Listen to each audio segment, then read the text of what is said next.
It's like, oh man. But I'm keeping an eye on it. I think it'll be okay. Oh, I know it'll be okay, but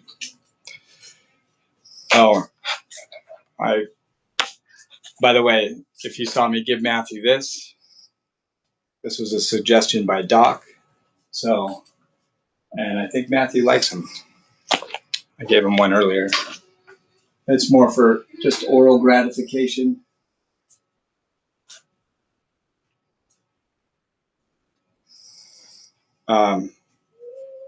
I bought Matthew a bunch of socks a few months back, and like 6 pairs, and he's down to 1 pair. So I got him some new socks, and I thought I'd be funny and get 1 pair of just, let's see, so you guys can see these. Whoops. So Matthew's got chicken feet. Matthew, you have chicken feet.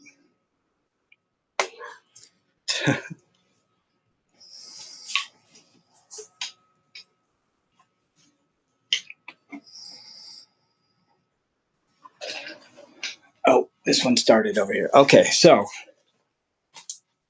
we'll be reading from 1 Samuel chapter 25. And this is the death of Samuel. You ready, son? You ready to read the Bible?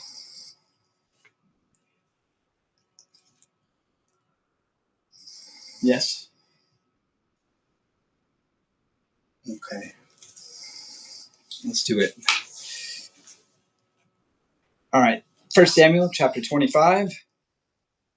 The death of Samuel. Then Samuel died, and the Israelites gathered together and lamented for him, and buried him at his home in Ramah.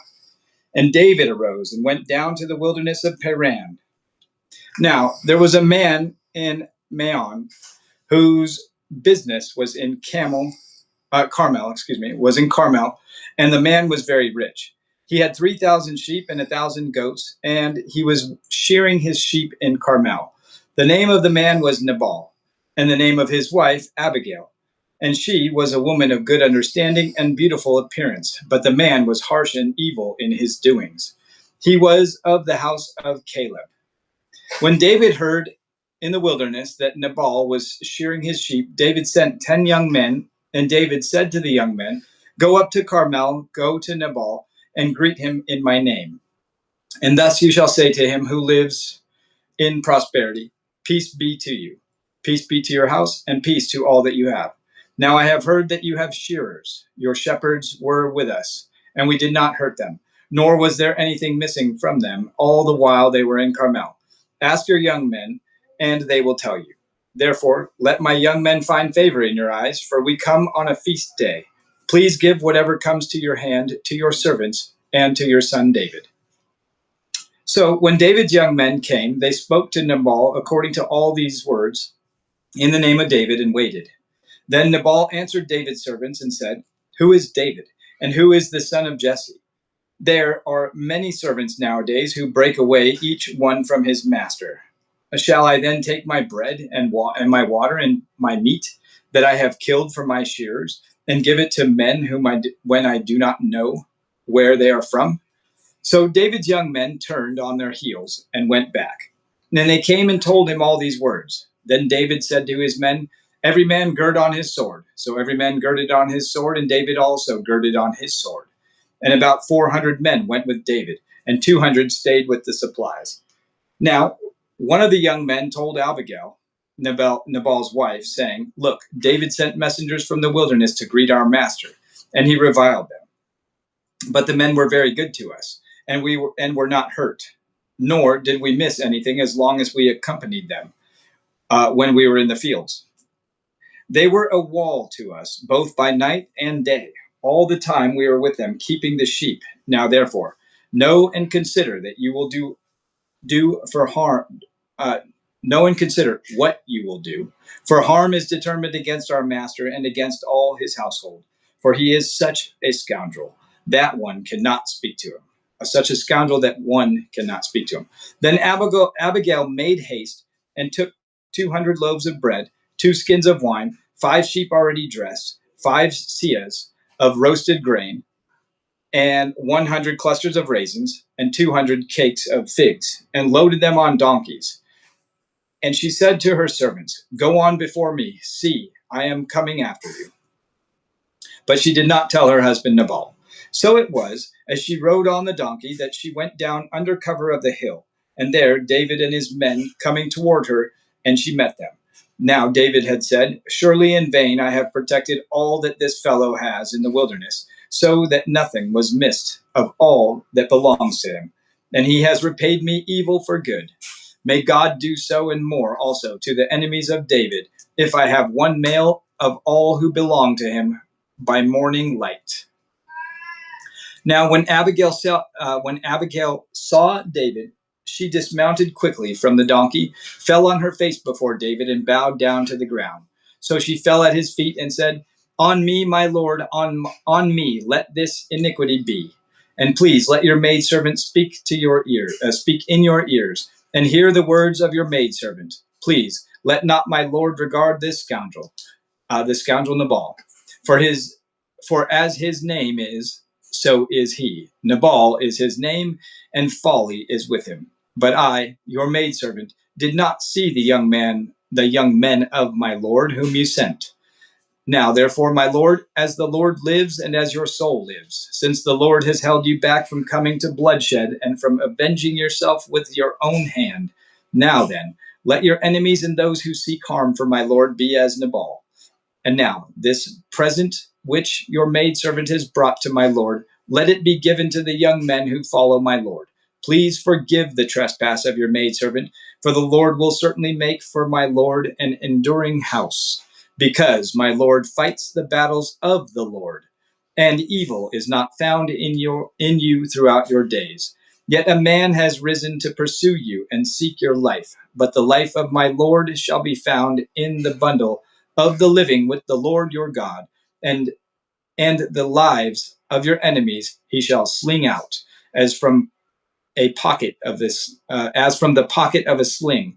And it shall come to pass, when the Lord has done for my Lord according to all the good that he has spoken concerning you, and has appointed you ruler over Israel, that this will be no grief to you, nor offense of your heart to my Lord, either that you have shed blood without cause, or that my Lord has avenged himself. But when the Lord has dealt well with my Lord, then remember your maidservant." There's a Hebrew word, nasa, Nasa. It means to forgive. This Hebrew word means basically to lift up, to bear, or to take away. The word can apply to a person lifting up various objects, including one's hand in an oath, one's face to show favor, and one's voice in sorrow or joy. The sense of bearing is often used in reference to sin or its punishment. Thus, this Hebrew word was used to describe how the scapegoat bore the sins of Israel, and how the suffering servant would bear the sins of the world. The idea of taking away is also frequently associated with sin. This activity is usually identified as a characteristic of God. The New Testament describes God's forgiveness by stating that Jesus both bore our sins and took them away.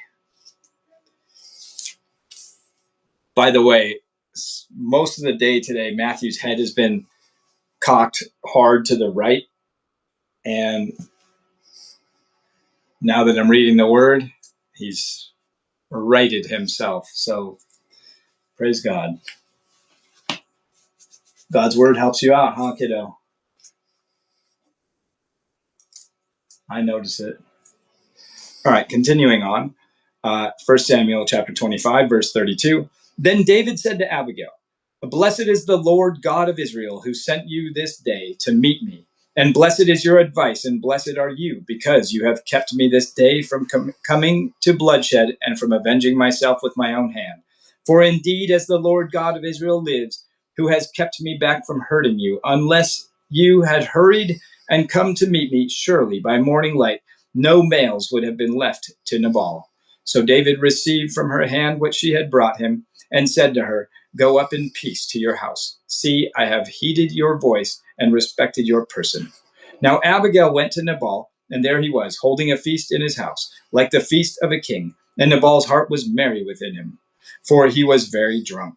Therefore she told him nothing, little or much, until morning light. So it was in the morning, when the wine had gone from Nabal, and his wife had told him these things, that his heart died within him, and he became like a stone. Then it happened, after about 10 days, that the Lord struck Nabal, and he died.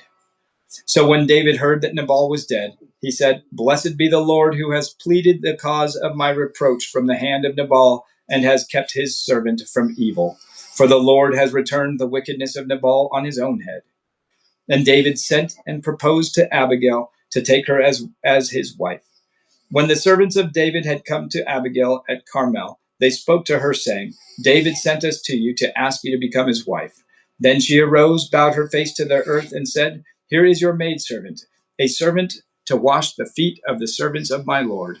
So Abigail rose in haste and rode on a donkey, attended by 5 of her maidens. And she followed the messengers of David and became his wife.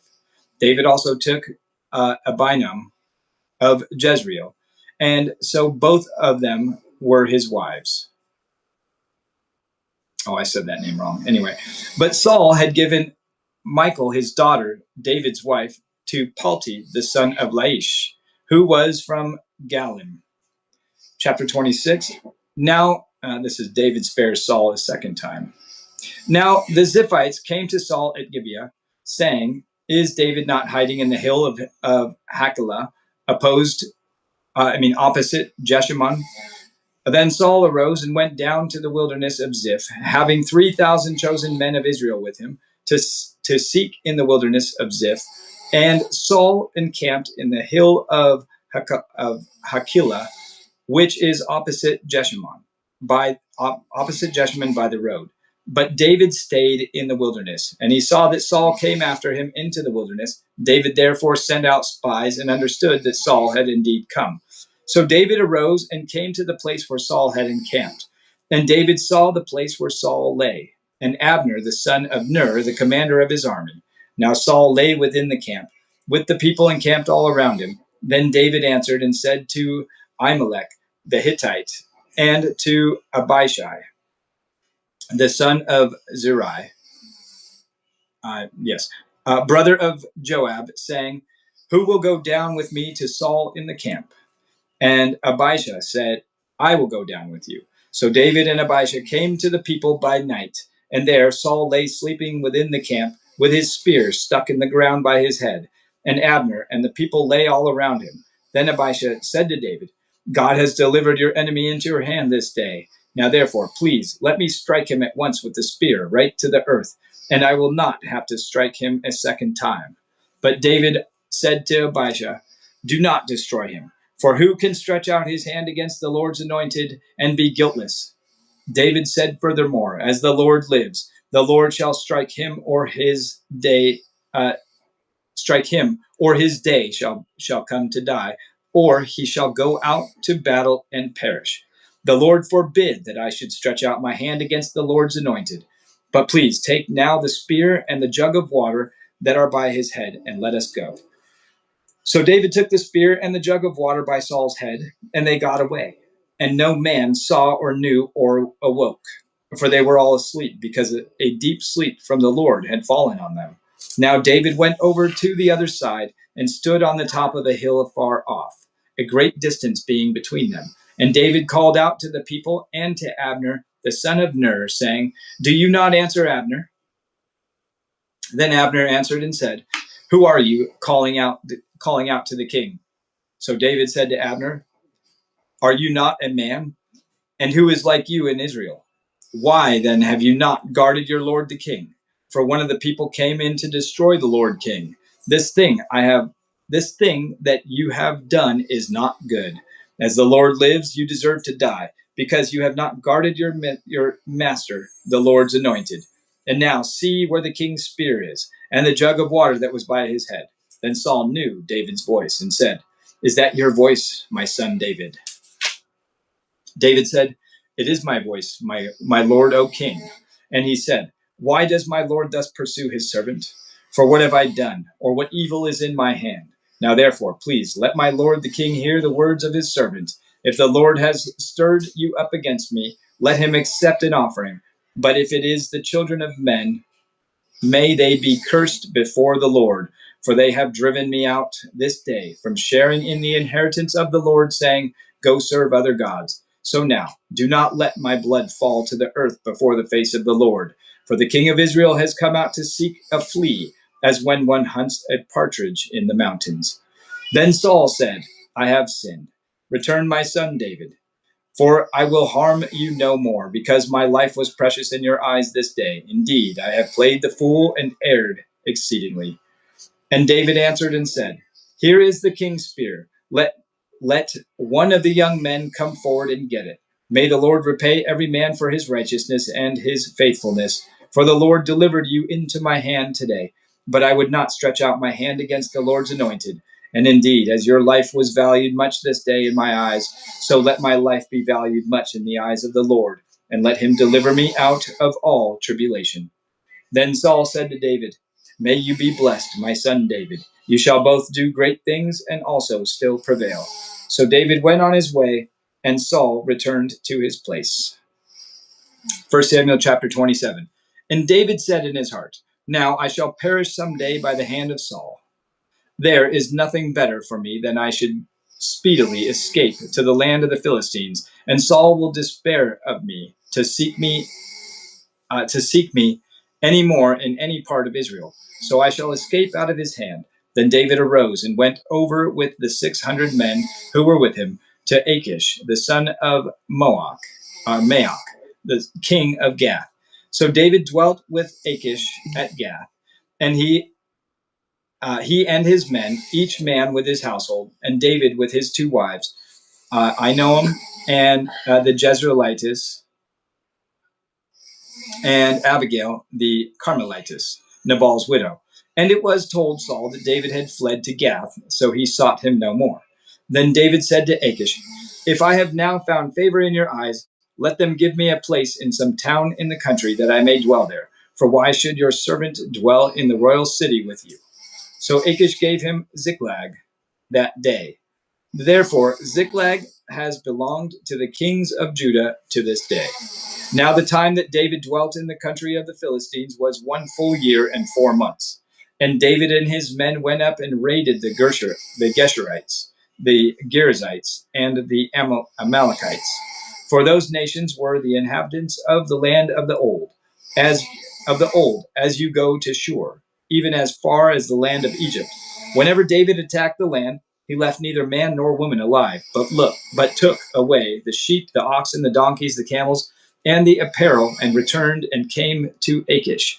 Then Achish would say, Where have you made a raid today? And David would say, Against the southern area of Judah, or against the southern area of the Jerahmeelites, or against the southern area of the Kenites. David would save neither man nor woman alive to bring news to Gath, saying, Lest they should inform on us, saying, Thus David did, and thus was his behavior all the time he dwelt in the country of the Philistines. So Achish believed David, saying, He has made his people Israel utterly abhor him. Therefore he will be my servant forever. Chapter 28.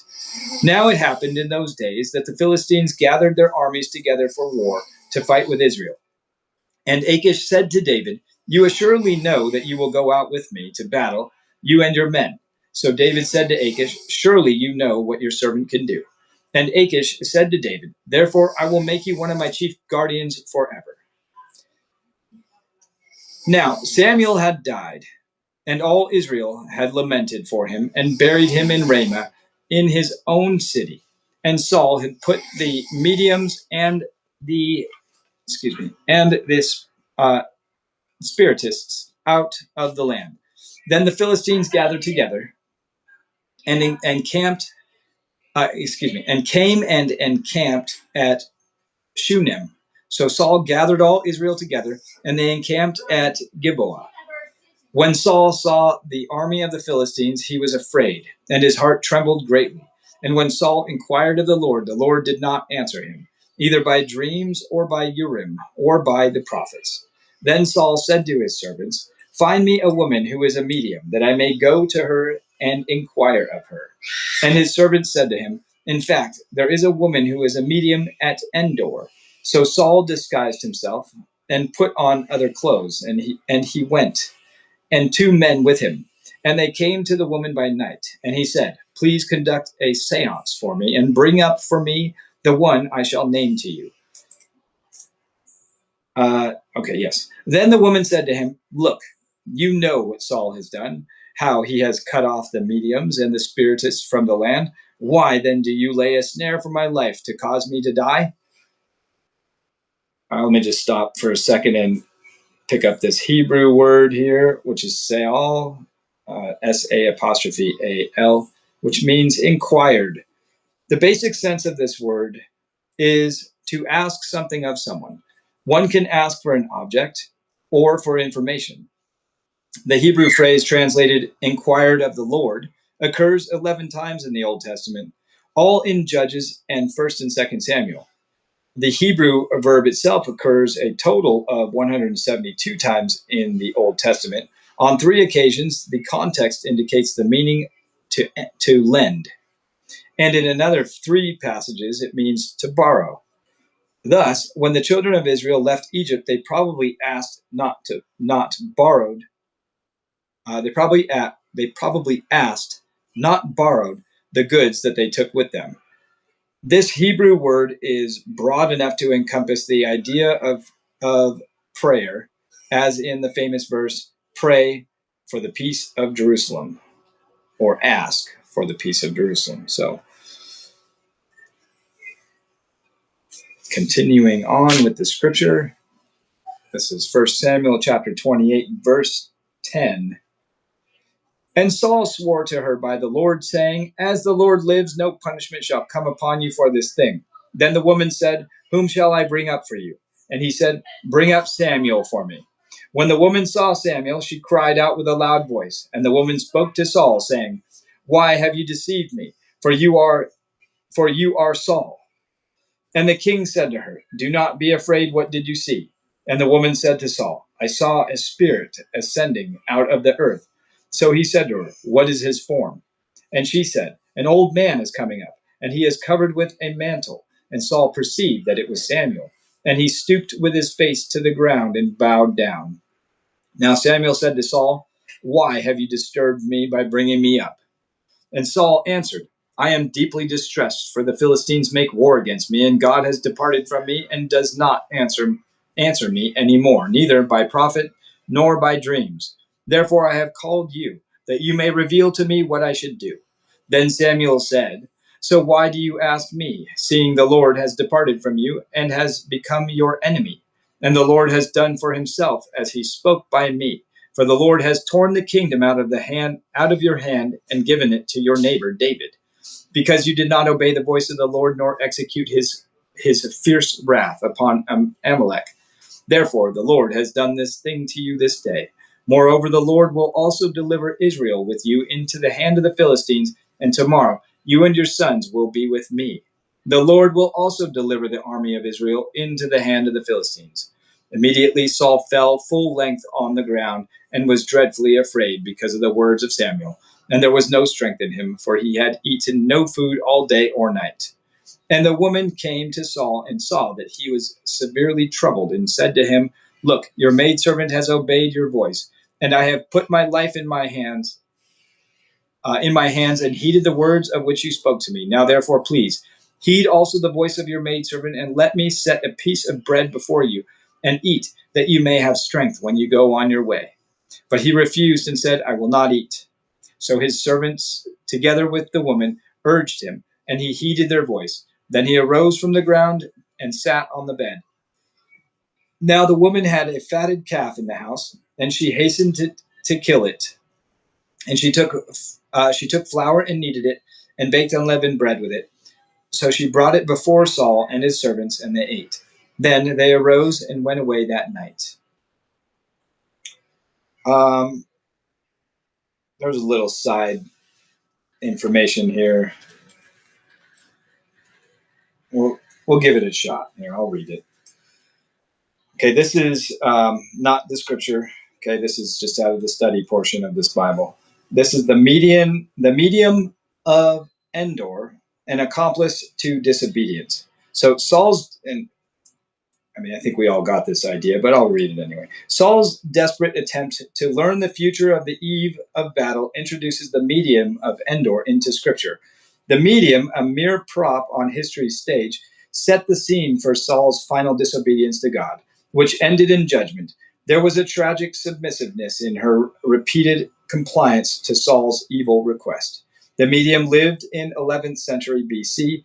Endor, a Canaanite city 3 miles southwest of Mount Tabor and within the territory of Manasseh's tribe.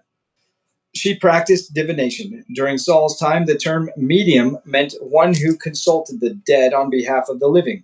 Witchcraft had flourished in the nations Israel had been commanded to expel during the conquest of the Promised Land. Manasseh, however, had not driven the Canaanites from Endor. Though the medium likely was pagan, she knew her craft was forbidden. All forms of witchcraft had been condemned by God. Saul himself had exercised civil authority and driven mediums from the land. Yet this medium was still in Israel, and her presence was known. The woman was cautious and suspicious of a trap when asked to bring Samuel, but she quickly complied to Saul's request after being assured of personal safety. Her fearful shock at the sight of Samuel implied that she had never experienced the appearance of such a figure. With sudden clairvoyance, she recognized Saul and boldly challenged the king with his own deception. Again, Saul assured her safety, and she responded to his request. When Saul fell to the ground in despair, the woman showed natural sympathy as she prepared food to try to revive his strength. As she coaxed Saul to respond, she twice referred to herself with the submissive phrase, "your maidservant." Then she put forth her best hospitality in preparing a royal meal. The medium of Endor stands, however, as an example of one who, while doing good and practicing human kindness, did evil in disobeying God. She will be remembered as one who chose to be an accomplice to King Saul in his personal disobedience to God. Okay, well, that's pretty cool. All right, chapter 29, 1 Samuel chapter 29. Then the Philistines gathered together all their armies at Aphek, and the Israelites encamped by a fountain which is in Jezreel. And the lords of the Philistines passed in review by hundreds and by thousands. But David and his men passed in review at the rear of Achish. Then the princes of the Philistines said, "What are these Hebrews doing here?" And Achish said to the princes of the Philistines, "Is this not David, the servant of Saul, king of Israel, who has been with me these days, or these years? And to this day have I found no fault in him since he defected to me." But the princes of the Philistines were angry with him. So the princes of the Philistines said to him, "Make this fellow return, that he may go back to the place where you have appointed for him, and do not let him go down with us to battle, lest in the battle he become our adversary. For with what could he reconcile himself to his master, if not with the heads of these men? Is this not David of when they sang to one another in dances, saying, 'Saul has slain his thousands, and David his 10,000s?'" Then Achish called David and said to him, "Surely as the Lord lives, you have been upright, and your going out and your coming in with me in the army is good in my sight. For to this day I have not found evil in you since the day of your coming to me. Nevertheless, the lords do not favor you. Therefore return now and go in peace, that you may not displease the lords of the Philistines." So David said to Achish, "But what have I done? And to this day, what have you found in your servant as long as I have been with you, that I may not go and fight against the enemies of my lord the king?" Then Achish answered and said to David, "I know that you are as good in my sight as an angel of God. Nevertheless, the princes of the Philistines have said, 'He shall not go up with us to the battle.' Now therefore rise early in the morning with your master's servants who have come with you, and as soon as you are up early in the morning and have light, depart." So David and his men rose early to depart, and in the morning, to return to the land of the Philistines, and the Philistines went up to Jezreel.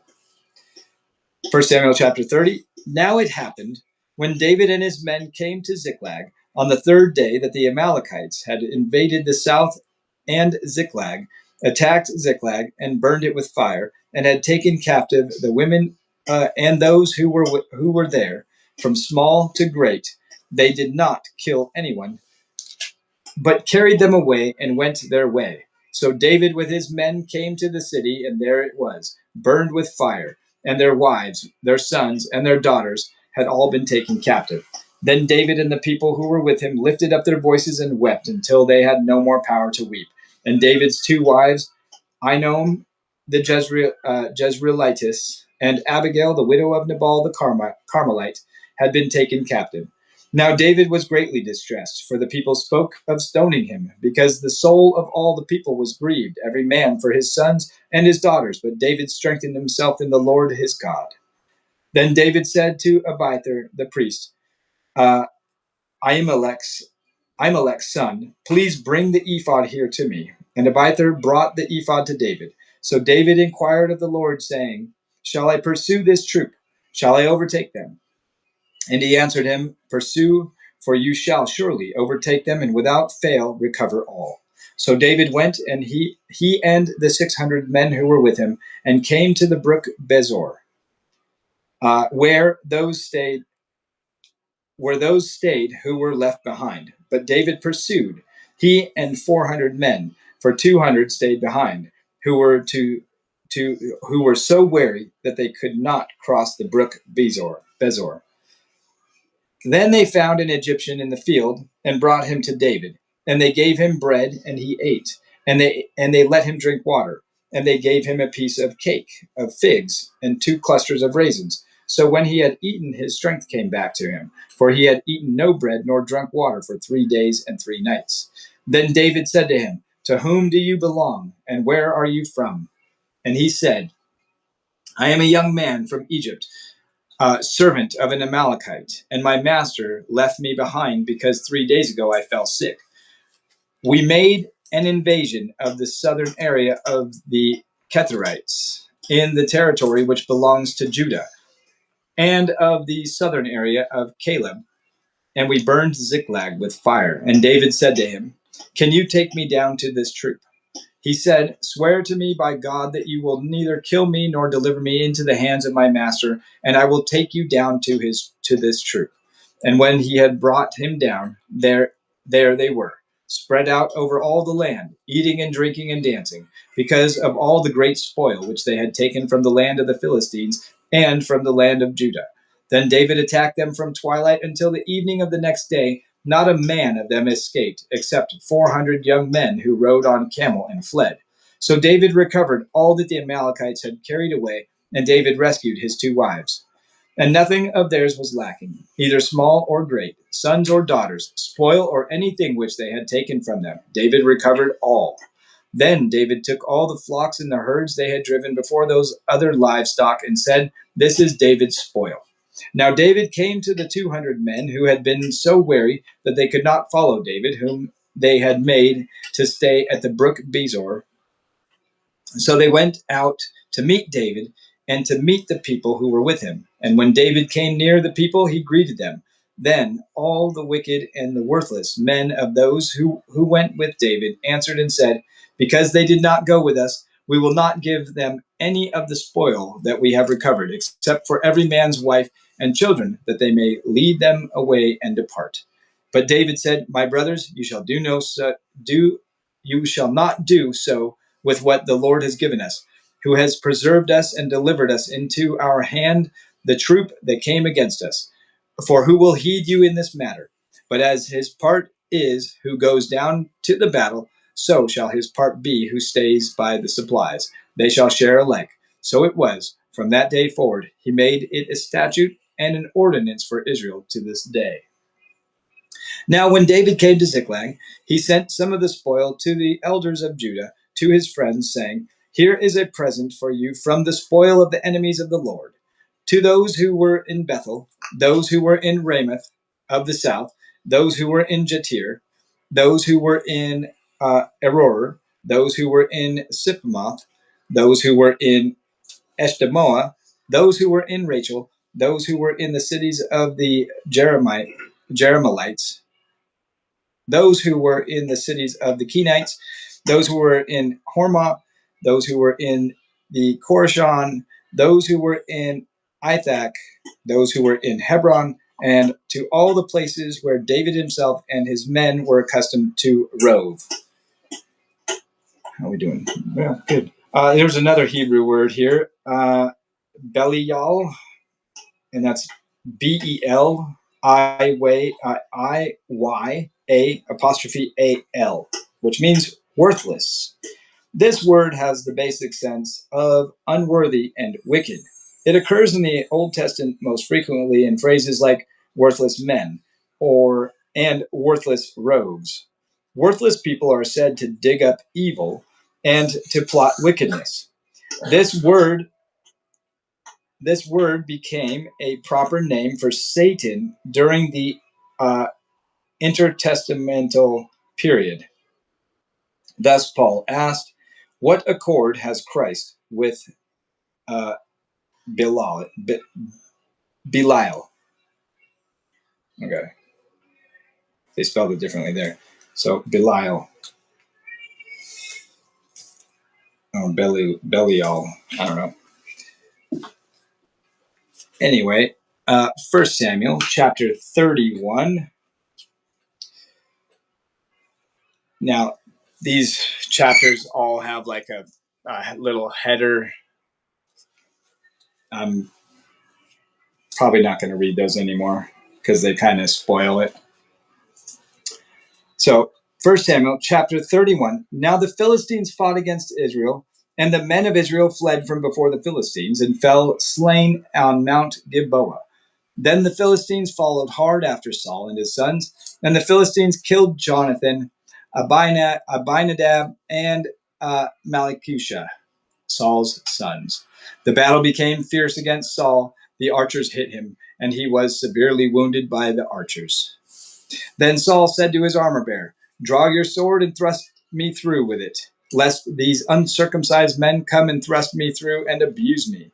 But his armor bearer would not, for he was greatly afraid. Therefore Saul took a sword and fell on it.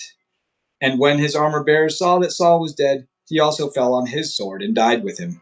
So Saul, his 3 sons, his armor bearer, and all his men died together that same day. And when the men of Israel who were on the other side of the valley and those who were on the other side of the Jordan saw that the men of Israel had fled and that Saul and his sons were dead, they forsook the cities and fled, and the Philistines came and dwelt in them. So it happened the next day, when the Philistines came to strip the slain, that they found Saul and his 3 sons fallen on Mount Gilboa. And they cut off his head and stripped off his armor and sent word throughout the land of the Philistines to proclaim it in the temple of their idols and among the people. Then they put his armor in the temple of the Ashtoreths, and they fastened his body to the wall of Beth Shan.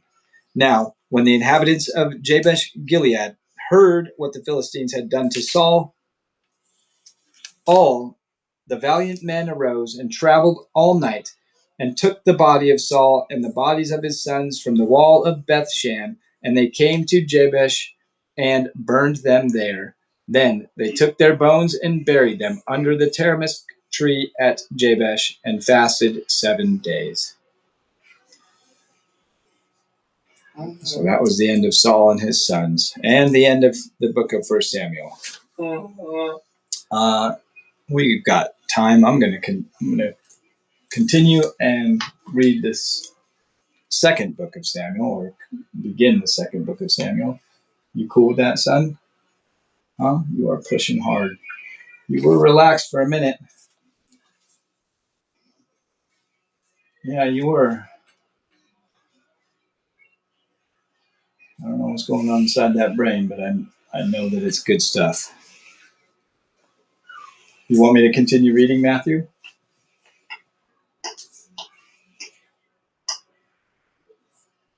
Looks like yes to me. Okay. Yeah, try working on some different ways for you to communicate with me. All right, guys. I'm going to read a little bit of this preface before the book, and I don't know how far we'll get into it, but let's just carry on. So 2 Samuel recounts the triumphs and defeats of King David. From his rise to the throne to his famous last words, this biography describes a remarkable, divinely inspired leader. As King David took a divided and defeated Israel from its predecessor, King Saul, and built a prominent nation, like most political biographies, 2 Samuel highlights the character traits that enabled David to succeed: his reliance on God for guidance, his sincerity, and his courage. But the book also describes the tragic consequences of David's lust and pride. By presenting both the strengths and weaknesses of David, the book gives a complete picture of a very real person, a person from whom we can learn. 2 Samuel is named after the prophet Samuel, even though he does not appear in the narratives of the book. This is because 1st and 2nd Samuel were originally one volume. When the Hebrew scriptures were translated into Greek, into the Greek language around 150 BC, the books of Samuel and Kings were united as a complete history of the Hebrew monarchy. This collection was divided into 4 sections: First, Second, Third, and Fourth Kingdoms. Samuel and Kings were later separated again, but the divisions of the Greek translation persisted. The result was a First and Second Samuel and a First and Second Kings, corresponding to the 4 sections of Kingdoms in the Septuagint. We've done the author and date previously. I know we also read that too, but let's find the. So the timeline here is, let's see, roughly 1010 BC to, well, all the way through Solomon, but they're going jumping ahead there. Because I think David was 33 years.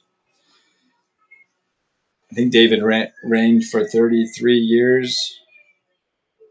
Or was it 40 years? 33? I think there's a correlation between the life, the length of Jesus's life and the reign of David, and they're the same years, same amount of years. It's pretty cool. But Christ in the scriptures of 2 Samuel. In spite of his sins and adultery, murder and deceit, David remains a man after God's own heart. This is seen in his response and faithful attitude toward God. Like Jesus, David characterizes his reign with justice, wisdom, integrity, courage, and compassion. His throne is none other than the one that belonged to Melchizedek, and that's in Genesis 14. Although David barely compares to the King, Jesus Christ, he comes closer than anyone else in Scripture. In 2 Samuel, God makes a covenant with David. Without understanding the magnitude of it, the shepherd turned king receives God's threefold promise of an eternal kingdom, throne, and seed. Amazingly, these are the same 3 promises given to Jesus in Luke 1, verse 32. And on a curious note, David ruled for a time in Hebron before the 33 years he reigned in Jerusalem. Jesus' life on earth as king of the Jews was also for 33 years, but this was only a continuation of his majestic rule in heaven that preceded his incarnation. So that's probably where I read it before. So anyway, ready, son? There, your face lightened up. That's good. Something going on in there, and you figured it out. Oh, I know. Do you want some more of this? Do you want some more of this?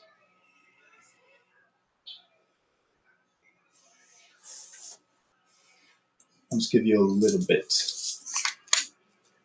Okay, for oral, a little bit of oral gratification.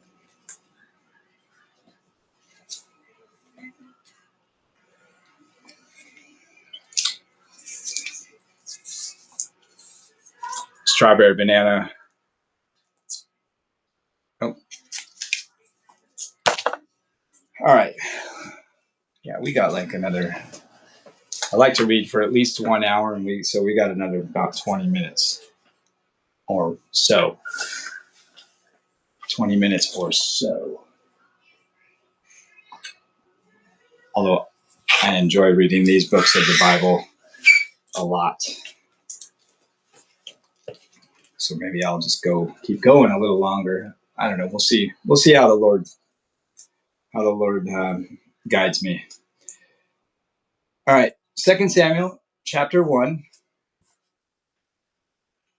1 second. There we go. 2 Samuel chapter 1. Now it came to pass after the death of Saul, when David had returned from the slaughter of the Amalekites, and David had stayed 2 days in Ziklag. On the third day, behold, it happened that a man came from Saul's camp with his clothes torn and dust on his head. So it was, when he came to David, that he fell to the ground and prostrated himself. And David said to him, Where have you come from? So he said to him, I have escaped from the camp of Israel. Then David said to him, How did the matter go? Please tell me. And he answered, The people have fled from the battle. Many of the people are fallen and dead. And Saul and Jonathan his son are also dead. So David said to the young man who told him, How do you know that Saul and Jonathan his son are dead? Then the young man who told him said, As I happened by chance to be on Mount Gilboa, there was Saul leaning on his spear, and indeed the chariots and horsemen followed hard after him. Now when he looked behind him, he saw me and called me to me, and I answered, Here I am. And he said to me, Who are you? So I answered him, I am an Amalekite. He said to me again, Please stand over me and kill me, for anguish has come upon me, but my life still remains in me. So I stood over him and killed him, because I was sure that he could not live after he had fallen. And I took the crown that was on his head and the bracelet that was on his arm, and have brought them to my Lord, and brought them here to my Lord. Therefore David took hold of his took hold of his own clothes and tore them, and so did all the men who were with him. And they mourned and wept and fasted until evening for Saul and for Jonathan his son, for the people of the Lord and for the house of Israel, because they had fallen by the sword. Now then David said to the young man who had told him, Where are you from? And he answered, I am the son of an alien, an Amalekite. So David said to him, How was it you were not afraid to put forth your hand to destroy the Lord's anointed? Then David called one of the young men and said, Go near and execute him. And he struck him so that he died. So David said to him, Your blood is on your own head, for your own mouth has testified against you, saying, I have killed the Lord's anointed. Then David lamented with his lamentation over Saul and over Jonathan his son. And he told them to teach the children of Judah the song of the bow. Indeed, it is written in the book of Jasher, The beauty of Israel is slain on your high places. How the mighty have fallen.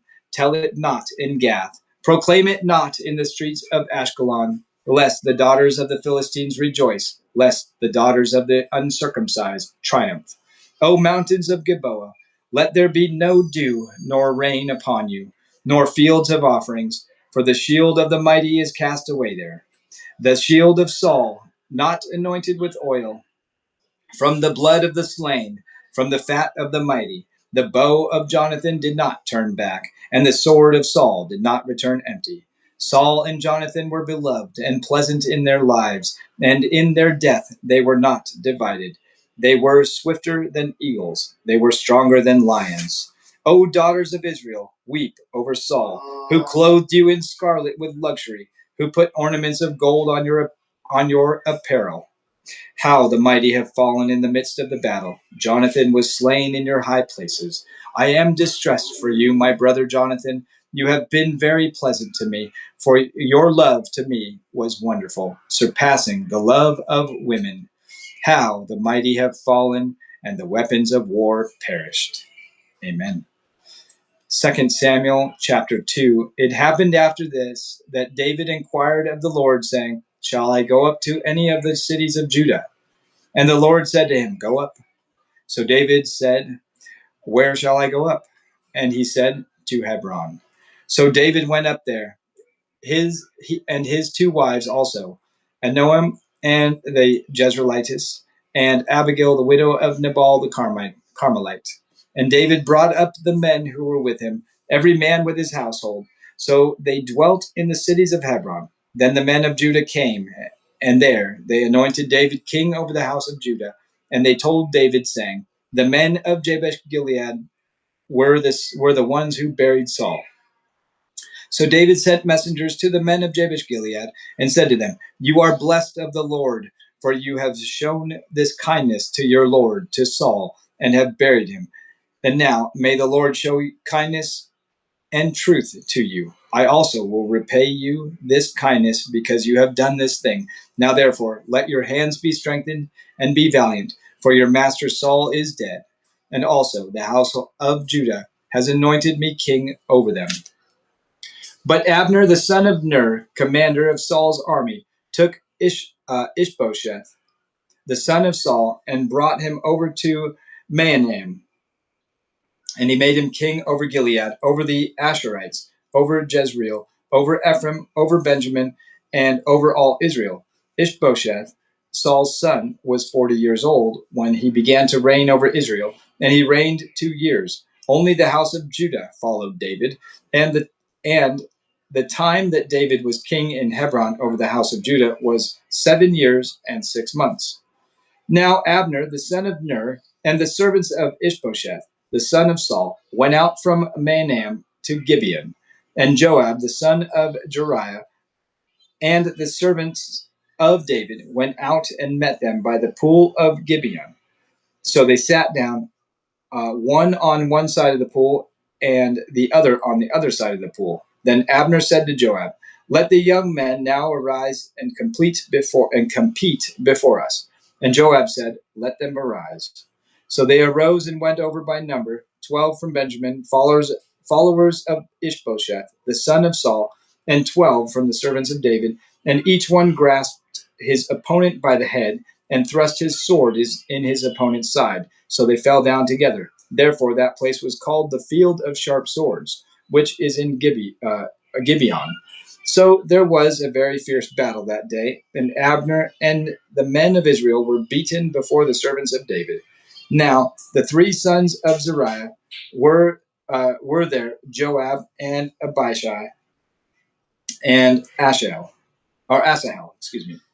And Asahel was as fleet of foot as a wild gazelle. So Asahel pursued Abner, and in going he did not turn to the right hand or to the left from following Abner. Then Abner looked behind him and said, are you Asahel? He said, I am. And Abner said to him, turn aside to your right hand or to your left, and lay hold of one of the young men, and take his armor for yourself. But Asahel would not turn aside from following him. So Abner said again to Asahel, turn aside from following me. Why should I strike you to the ground? How then could I face your brother Joab? However, he refused to turn aside. Therefore Abner struck him in the stomach with the blunt end of the spear, so that the spear came out of his back. And he fell down there and died on the spot. So it was that as many as came to the place where Asahel fell down and died stood still. Joab and Abishai also pursued Abner, and the sun was going down when they came to the hill of Ammah, which was before Giah, by the road to the wilderness of Gibeon. Now the children of Benjamin gathered together behind Abner and became a unit, and took their stand on top of a hill. Then Abner called to Joab and said, shall the sword devour forever? Do you not know that it will be bitter in the latter end? How long will it be until you tell the people to return from pursuing their brethren? And Joab said, as God lives, unless you had spoken, surely then by morning all the people would be given up pursuing their brethren. So Joab blew a trumpet, and all the people stood still and did not pursue Israel anymore, nor did they fight anymore. Then Abner and his men went on all that night through the plain, crossed over the Jordan, and went through at all Bithron, and they came to Mahanaim. So Joab returned from pursuing Abner, and when he had gathered all the people together, there were missing of David's servants 19 men and Asahel. But the servants of David had struck down of Benjamin and Abner's men 360 men who died. Then they took up Asahel and buried him in his father's tomb, which was in Bethlehem. And Joab and his men went all night, and they came to Hebron at daybreak. Now there was a long war between the house of Saul and the house of David. But David grew stronger and stronger, and the house of Saul grew weaker and weaker. Sons were born to David in Hebron. His firstborn was Amnon by Ainom the Jezreelitess. His second, Chileab by Abigail, the widow of Nabal the Carmelite. The third, Absalom, the son of Maacah, the daughter of Talmai, king of Geshur. The fourth, Adonijah, the son of Haggith. The fifth, Shephetheth, the son of Abital. And the sixth, Ithream, by David's wife Eglah. These were born to David in Hebron. Now it was so, while there was war between the house of Saul and the house of David, that Abner was strengthening his hold on the house of Saul. And Saul had a concubine whose name was Rizpah, the daughter of Aiah. So Ishbosheth said to Abner, "Why have you gone into my father's concubine?" Then Abner became very angry with the words of Ishbosheth and said, Am I a dog's head that belongs to Judah? Today I show loyalty to the house of Saul your father, to his brothers and to his friends, and have not delivered you into the hand of David. And you charge me today with a fault concerning this woman? May God do so to Abner and more also, if I do not do for David as the Lord has sworn to him, to transfer the kingdom from the house of Saul and set up the throne of David over Israel and over Judah, from Dan to Beersheba. And he could not answer Abner another word, because he feared him. Then Abner sent messengers on his behalf to David, saying, "Whose is the land?" Saying also, "Make your covenant with me, and indeed my hand shall be with you to bring all Israel to you." And David said, "Good, I will make a covenant with you. But one thing I require of you: you shall not see my face unless you first bring Michal, Saul's daughter, when you come to see my face." So David sent messengers to Ishbosheth, Saul's son, saying, "Give me my wife Michal, whom I betrothed to myself, for 100 foreskins of the Philistines." And Ishbosheth sent and took her from her husband, from Paltiel, the son of Laish. Then her husband went along with her to Bahurim, weeping behind her. So Abner said to him, "Go, return," and he returned. Now Abner had communicated with the elders of Israel, saying, "In time past you were seeking for David to be king over you. Now then, do it. For the Lord has spoken of David, saying, by the hand of my servant David, I will save my people Israel from the hand of the Philistines and the hand of all their enemies." And Abner also spoke in the hearing of Benjamin. Then Abner also went to speak in the hearing of David in Hebron all that seemed good to Israel and the whole house of Benjamin. So Abner and 20 men with him came to David at Hebron, and David made a feast for Abner and the men who were with him. Then Abner said to David, I will rise and go and gather all Israel to my lord the king, that they may make a covenant with you, and that you may reign over all that your heart desires. So David sent Abner away, and he went in peace. At that moment, the servants of David and Joab came from a raid and brought much spoil with them. But Abner was not with David in Hebron, for he had sent him away, and he had gone in peace. When Joab and all the troops that were with him had come, they told Joash, saying, Abner the son of Ner came to the king, and he sent him away, and he has gone in peace. Then Joab came to the king and said, What have you done? Look, Abner came to you. Why is it that you sent him away, and he has already gone? Surely you realize that Abner the son of Ner came to deceive you, to know your goings out and your coming in, and to know all that you are doing. And when Joab had gone from David's presence, he sent messengers after Abner, who brought him back from the well of Sirah. But David did not know it. Now, when Abner had returned to Hebron, Joab took him aside in the gate to speak with him privately, and there stabbed him in the stomach. so that he died for the blood of Asahel his brother. Afterward, then David heard it, and said, "My kingdom and I are guiltless before the Lord forever of the blood of Abner the son of Ner. Let it rest on the head of Joab and on all his father's house, and let there never fail to be in the house of Joab one who has a discharge or is a leper, who leans on his staff or falls by the sword, or who lacks bread." So Joab and Abishai, his brother, killed Abner because he had killed his brother Asahel at Gibeon in the battle.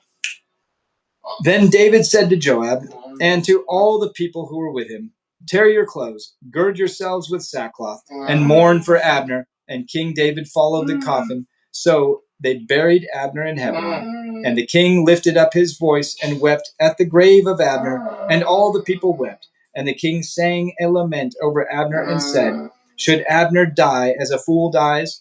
Your hands were not bound, nor your feet put into fetters. As a man falls before wicked men, so you fell." Then all the people wept over him again. And when all the people came to persuade David to eat food while it was still day, David took an oath, saying, "God do so to me and more also, if I taste bread or anything else till the sun goes down." Now all the people took note of it, and it pleased them, since whatever the king did pleased all the people. For all the people in all Israel understood that day that it had not been the king's intent to kill Abner the son of Ner. Then the king said to his servants, "Do you not know that a prince and a great man has fallen this day in Israel? And I am weak today, though anointed king, and these men, the sons of Zeruiah, are too harsh for me. The Lord shall repay the evildoer according to his wickedness." And I will. Now, I'm going to do one more chapter because it's short. And sorry for the background noise, guys.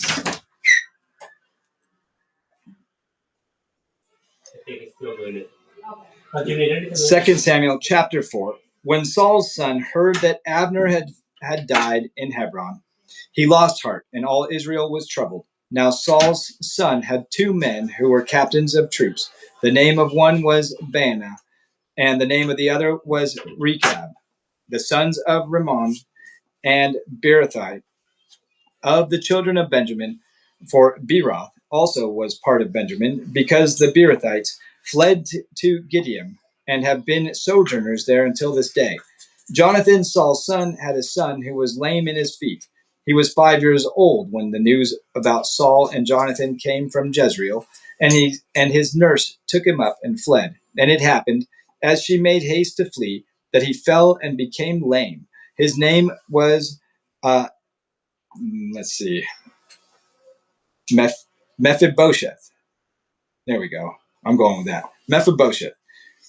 Then the sons of Rimmon and the Beerothite, Rechab and Baanah, set out and came at about the heat of the day to the house of Ishbosheth, who was lying on his bed at noon. And they came there all the way into the house as though to get wheat, and they stabbed him in the stomach. Then Rechab and Baanah, his brother, escaped, for they came into the house. He was lying on his bed and in his bedroom. Then they struck him and killed him, beheaded him and took his head, and were all night escaping through the plain. And they brought the head of Ishbosheth to David at Hebron, and said to the king, "Here is the head of Ishbosheth, the son of Saul your enemy, who sought your life. And the Lord has avenged my lord the king this day of Saul and his descendants." But David answered Rechab and Baanah his brother, the sons of Rimmon and the Beerothite, and said to them, "As the Lord lives, who has redeemed my life from all adversity, when someone told me, saying, 'Look, Saul is dead,' thinking to have brought good news, I arrested him and had him executed in Ziklag. The one who thought I would give him a reward for his news, how much more when wicked men have killed a righteous person in his own house on his bed?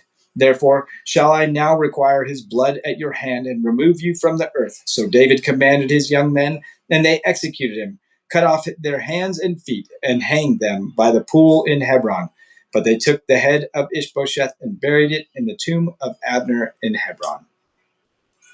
All right. Yeah. We'll pick up there again tomorrow. Okay, Matthew? Oh, there was one Hebrew word that I skipped here. The word is berith, Berith, and it's covenant. So generally, the word covenant refers to an agreement between two or more parties. The term often refers to God's self-imposed obligation to reconcile fallen humanity to himself. God's redemptive plans throughout history promise salvation and blessing to those who obediently serve him. God made several covenants with his people in the Old Testament. He made a covenant with Noah after the flood, a covenant with Abraham, and a covenant with David. These covenants prefigure the supreme covenant made through Christ's sacrifice on the cross. Jesus initiated the new covenant, which Jeremiah foresaw and which remains to this day. All right, tomorrow we'll continue 2 Samuel chapter 5. I'm going to say goodbye to YouTube and Rumble. Thank you, YouTube and Rumble, for joining us. God bless you all in Jesus' mighty name.